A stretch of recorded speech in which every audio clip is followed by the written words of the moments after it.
is one of the great American sagas. Some say the greatest. It started humbly on the night of February 11th, 1847, in a small red brick house in Milan, Ohio, the home of the man who ran the town shingle factory.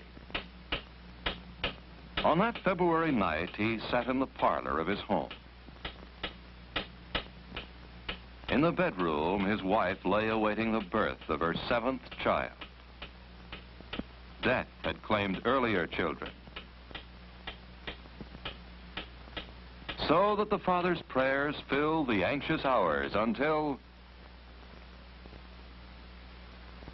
the father inscribed the name of a healthy, husky boy in the family Bible. Humble beginnings, but not poor. The Edison children were reared on good food and the good book. They were all good, hard, common-sense kids, said the neighbors, except for young Tom. They called him the curious boy, meaning he had too much curiosity about things. When he was 5, they found him sitting on some duck eggs to see if he could hatch them. It was possibly his first experiment. It was not successful. When the family moved to Port Huron, Michigan, the curious boy started school. He exasperated his teacher. The boy is backward, the teacher complained. All he does is ask questions. Nonsense, said the boy's mother. I'll teach you myself. And she did. Her method was reading, writing, and arithmetic. And then she simply encouraged him to read, read, read. The more he read, the more his curiosity grew.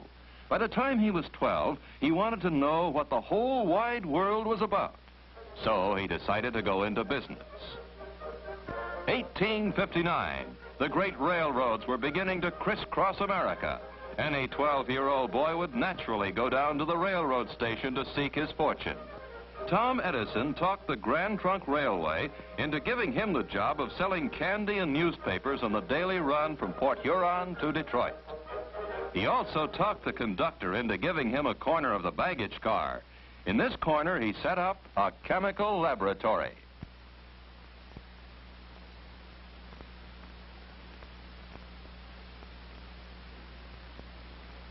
His curiosity didn't stop at chemistry. He got interested in printing when he was 14. So he set up his own printing press and started the first newspaper ever published on a railroad train, anytime, anywhere. The Weekly Herald, published by A for Al, as he was called, Edison, was only a single sheet affair, but he crammed it with general information and gossip. Local and international news. Business facts and figures.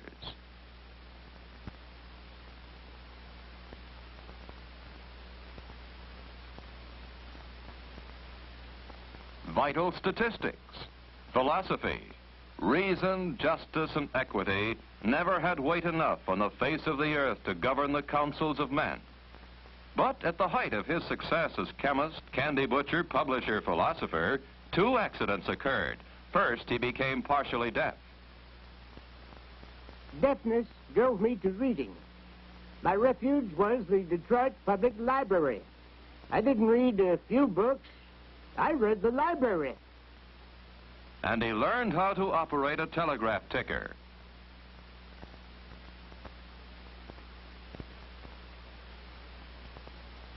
The second accident occurred when one day his chemical jars broke open and set fire to the baggage car.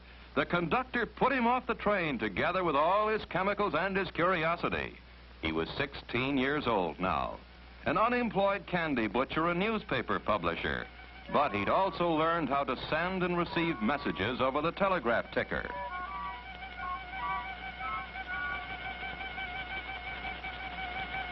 In 1864, he became a wandering telegraph operator, the fastest operator that ever came down the pike, also the most restless.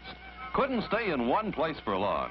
For 4 years, he ticked his way across the country, a kind of long-haired hobo, always tinkering with wires and things, but gathering no moss, making no money.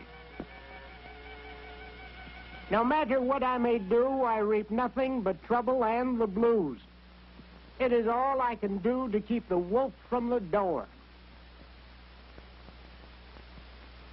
But he was working harder than he was worrying, and he invented the universal stock ticker, his first major invention. Western Union paid him $40,000 for it. He took the money and invested in a dream. All during the hobo years, he had dreamed of building a laboratory. And finally, in 1876, he settled in the little town of Menlo Park, New Jersey. To his home there, he took his young bride, Mary Stillwell Edison. Close by the house, the main laboratory building was connected to the outside world by telegraph wires.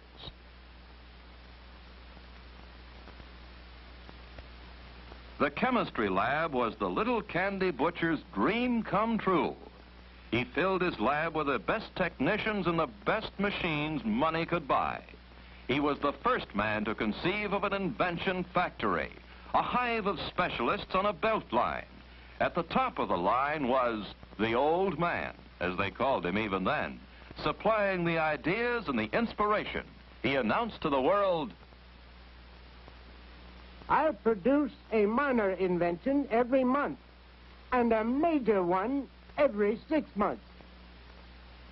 It was no idle boast, and the invention started pouring out of Menlo Park.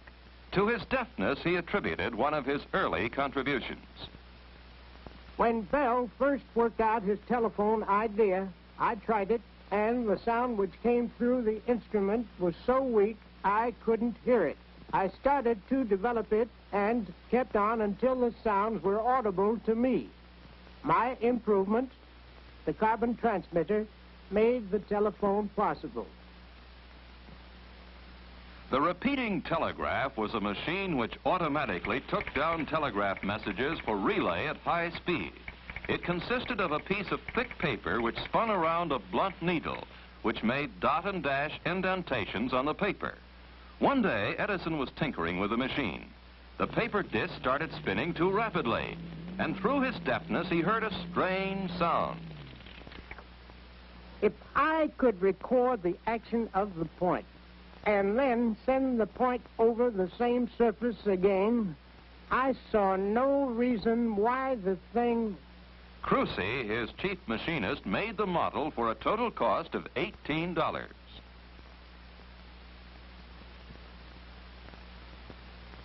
A group of assistants gathered around the old man's desk. None of them knew what the fantastic-looking thing was supposed to do. They stood silently while Edison took a piece of tinfoil, inserted a mouthpiece on the contraption, and then, to everyone's astonishment, started reciting these momentous words. Mary had a little lamb, its fleece was white as snow, and everywhere that Mary went, the lamb was sure to go. I made a bet of 15 cigars that the machine would talk back to me.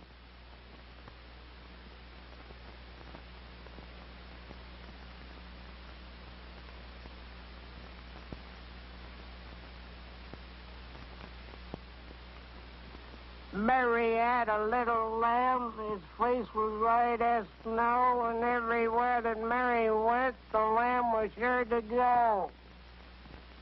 He won the bet. What should he call it? Telephone? Telegraph? He named it the phonograph. It became the sensation of the day and age. The 31-year-old inventor was invited to the White House to demonstrate his machine for President Hayes. Never in the whole history of science and invention had there been anything like this, a machine that talked, and the world clamored to listen to it. In restaurants and saloons and penny arcades, the first jukeboxes were installed, and while the words and music poured into every ear, the name of Edison was on every tongue.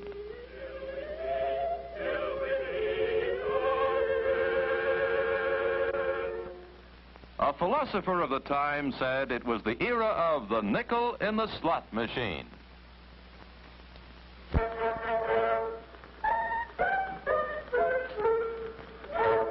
Every Saturday, Willie got his pay, then he'd call for Nell. It was always Mr. Mr. Edison's own favorite invention. He was always bubbling over with new ideas for it, new applications. On Nellie's little hat, there was... He had hoped the little box would be a great educational device, recording the Washingtons and Lincolns for posterity. But what the public wanted from it was entertainment. And the great names of the entertainment world hastened to oblige. Rachmaninoff, Metzenauer,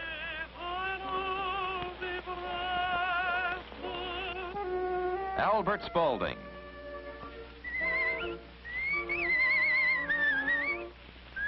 and even Sybil Sanderson Fagan, the whistling artist.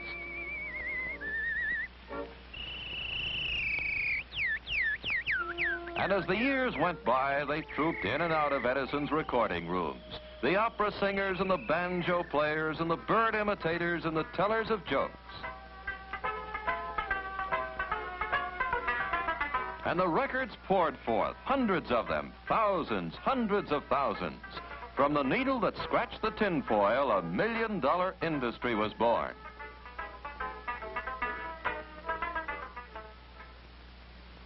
Shortly after the world had seen the wizardry of the invention of the phonograph, the Wizard of Menlo Park started a fresh notebook. It was the first of many on a new subject. The object of this invention is to devise an electric lamp, which shall admit of being worked in great numbers on one electrical circuit. The invention of the phonograph had been all Edison, but when he turned his luminous curiosity on the problem of making an electric light, he was moving into a field where many others were working. The first thing Edison did was to learn everything he could about the subject. He came to the crux of the problem. 1, if you heat certain materials by electricity, they give off light. 2, if you heat these materials in a vacuum, they last much longer. So he told his glass blowers in the invention factory to make him some glass bulbs. This would be his vacuum, in which he would heat something by electricity. Heat what? What would glow with a light that was continuous and bright and easy on the eyes? Now the laboratory became his home. Day, night, time itself meant nothing to him. He tried everything in the search for the proper thing to heat in the vacuum. After trying metals, he started on the world of organic matter. Anything, everything within reach. Human hair, wood, leather, macaroni. Now we know another thing that won't work. That's progress. Finally, one day he took a piece of common cotton thread and placed it in a crucible and baked it in a furnace. Out of the furnace came a thin thread of pure carbon. He attached this filament to electric wires inside the bulb. He pumped the air out of the bulb. He turned on the electric current. This was the light he wanted, but how long would it last? Edison and his assistants gathered around for the famous death watch of October 19, 1879. They watched the lamp for 10 hours. Give it more juice. 20 hours. More juice. 30. For 2 days and 2 nights, the lamp burned. Now I knew we had it. He invited the world, a world still lit by candles and gaslight, to come to Menlo Park to see. They came. On New Year's Eve, 1879, they came by the trainload and they saw. New light to the new world on this New Year's Eve, cried the press. The newspapers called it the miracle of the 19th century. Lighting up Menlo Park was only a stunt for New Year's Eve. The real test came when Edison announced that he would illuminate 1 square mile of the heart of New York City with a newfangled electric light. The bulb, the miracle bulb that gave the miraculous light, was only the beginning, the end component of 1,000 component parts. You need rheostats and generators and meters and fuses and sockets and switches and conductors to make it work.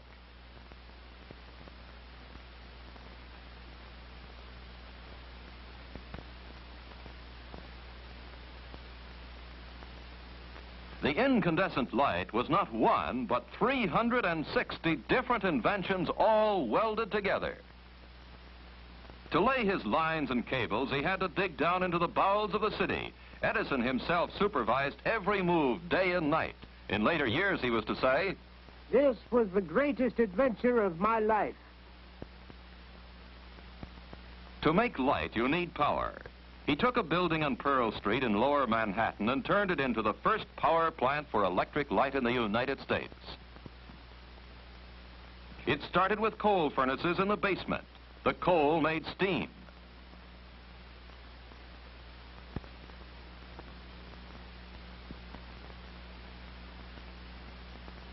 The steam made power.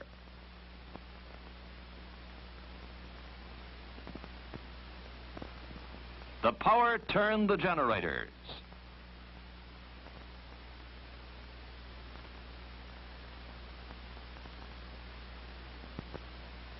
From the generators came electricity. And the electricity became light. Light to the world. But hardly 2 years after the great triumph, tragedy struck the house of Edison.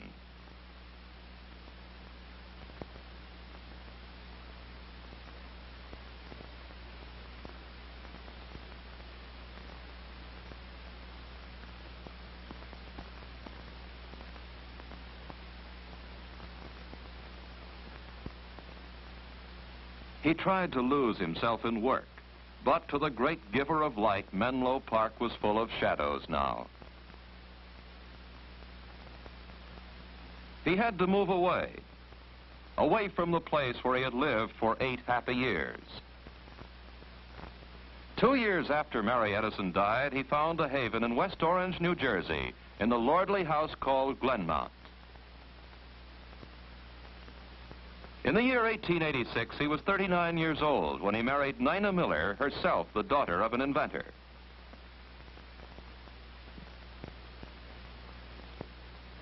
My later courtship was carried on by telegraph. I taught the lady of my heart Morse code, and we got along much better than we could have with spoken words by tapping our remarks to one another on our hands. Presently, I asked her thus if she would marry me. The word yes is an easy one to send by telegraphic signals, and she sent it. And here he took his new bride to live. Beyond the fields of Glenmont, just down the road, he built his new laboratory. Brick this time, the finest invention factory in the world, the big brother of Menlo Park.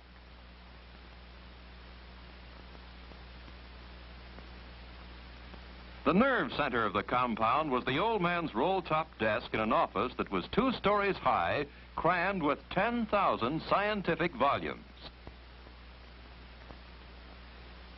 It was his combination office, laboratory, studio, library, and bedroom.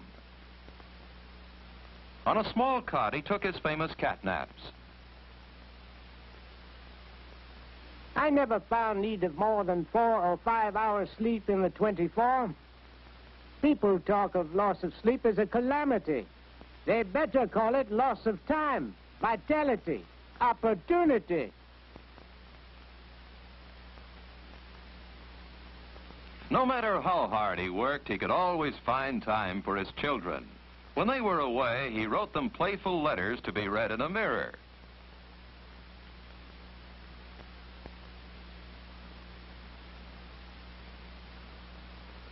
On one of their toys, the wheel of light now caught his fancy.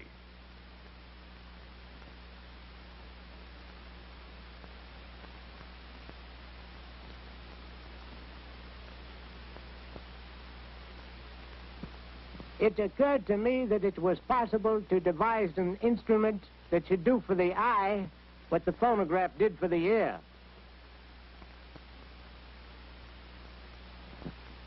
His first idea was to put a continuous line of tiny photographs on a cylindrical shell, just like a photograph record, then to rotate the shell and let the eyes look at the photographs through a magnifying glass. It didn't work well enough to suit Edison. Then he thought, if he could put a long line of photographs on some sort of strip or tape, on something you could roll up. One day he saw an advertisement for a new kind of camera designed by a man named George Eastman. It took pictures on celluloid.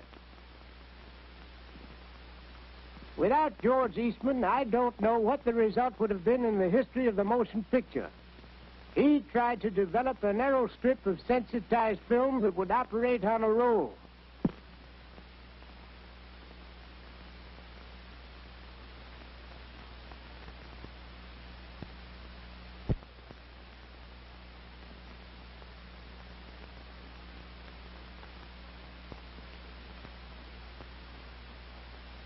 Observe, says the legend, that each picture has a slight change of position as it passes the point of vision. The rapid photograph of these different stages of movement upon a long strip of light-sensitive film creates the illusionary spectacle of movable figures.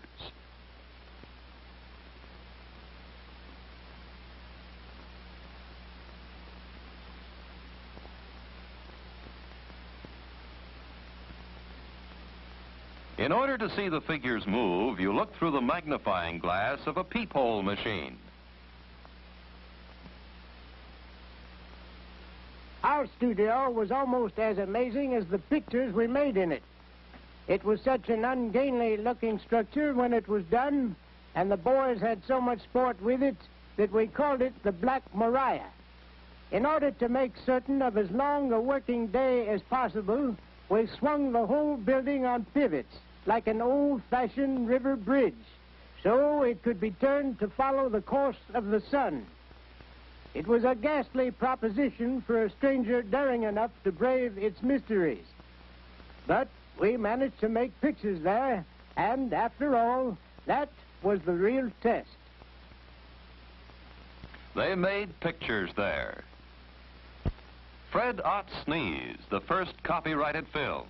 May Irwin and John Rice, the first movie kiss.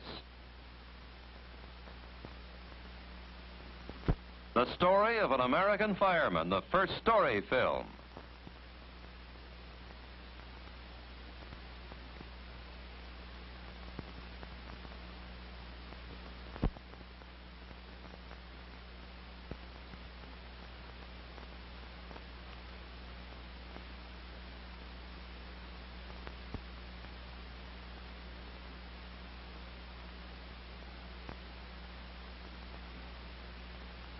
Did you know that one of my first thoughts for the motion picture was to combine it with the phonograph? My plan was to synchronize the camera and phonograph so as to record sounds when the pictures were made and reproduce the two in harmony. Talking pictures.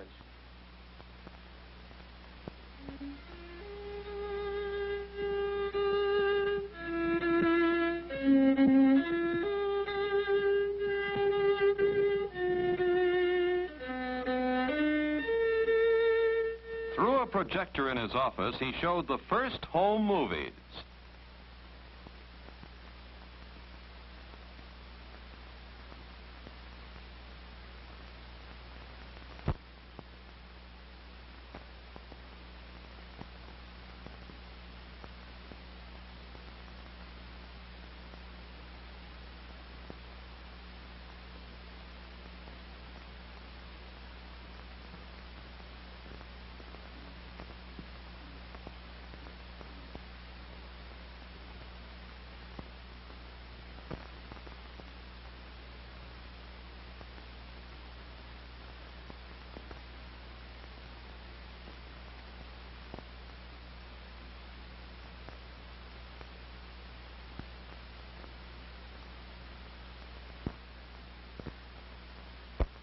The camera followed on one of his camping trips with his good friends Henry Ford, Harvey Firestone, and the naturalist John Burroughs.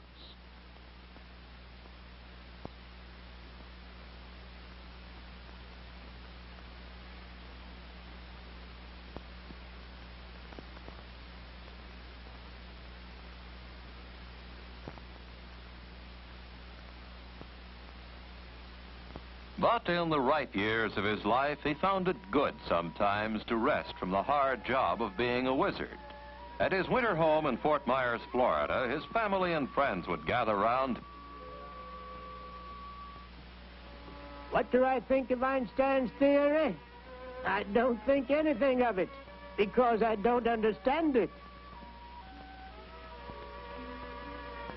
And he liked to drive around the grounds of Fort Myers in a car given him by an old and grateful friend, Henry Ford, whose early experiments with a combustion engine Edison had encouraged.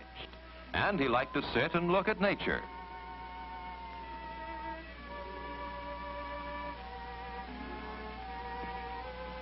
Good day for an angel's picnic. They could lunch on the smell of flowers and new-mown hay, drink the moisture of the air, and dance to the hum of the bees.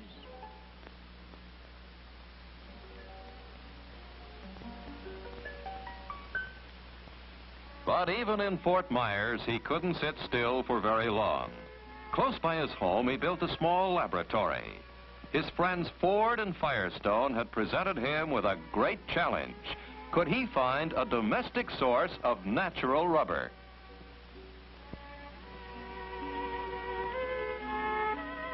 The best source, he reasoned, would be something that grows in great abundance. What was more abundant than the flowers of the field around him? He started by testing every plant, every flower, every leaf, every growing thing he could lay his hands on. Thousands of them tested and carefully classified in his notebooks on his neat shelves. Finally, he settled on the goldenrod as the most practicable source of rubber. Why? Because it was so plentiful. He worked late into the night on the incredible notion of squeezing rubber out of goldenrod, though the famous catnaps were growing longer.